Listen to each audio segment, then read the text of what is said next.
All right, welcome everyone as we talk about gap analysis and needs analysis for this APPTEL 2 project.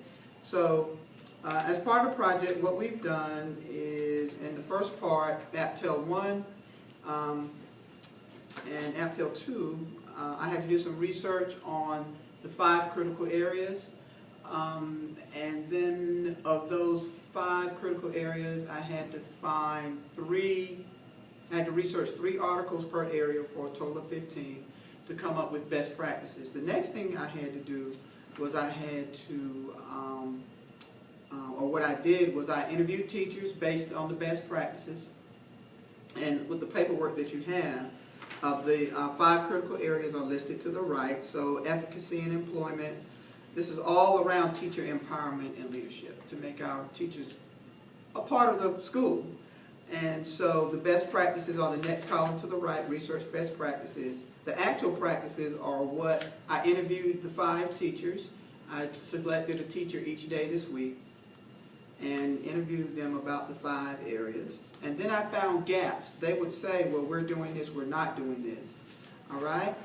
The next thing I did to close out your data was I used Marzano's 9 instructional strategies. When I went to each teacher's class that I interviewed, I went and did an observation using Marzano's 9.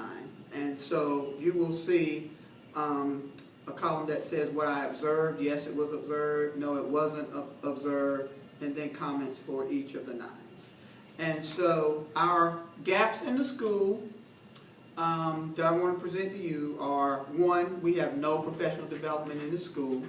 Number 2, teachers are not involved in purchases regarding their subject matter areas. Number 3, the teachers felt that we should use Marzano's 9 as a part of our pre and post observations. And the last thing that really stood out is when we hire teachers for the school, they do not have to do a test lesson. So we just hire them, stick them in the classroom and say, go be great.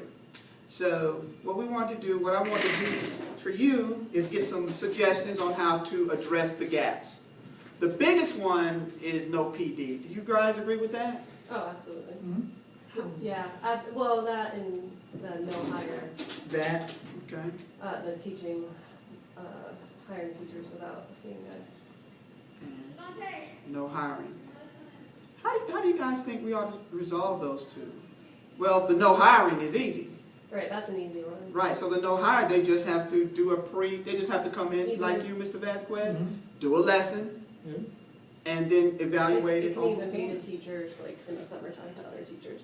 Okay. So it doesn't have to necessarily be that they're, because sometimes they interview during the summer, obviously. But I'm sure that's part of the reason they haven't really done that. Okay. But they can ask a couple teachers to come in the summertime to have that teacher teach the lesson. That's what we've done at my former schools. Okay. I think with the PD,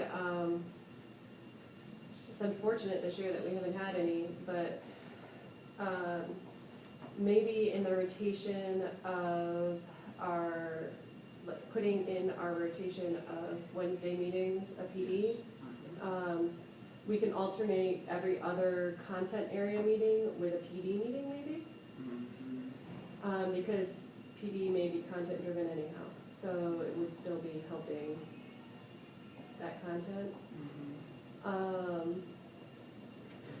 Another thing we found was that research says that PD should be teacher driven. So we should be able to talk about our areas of expertise and train other teachers. You guys agree with that? Yes, but we have a lot of BTs here. Yes. So it would be difficult to have the few teachers that we have as mentors to also put PD on them. So I think that we'd also have to find other ways to reach that. So maybe inviting outside people in? Inviting outside people in.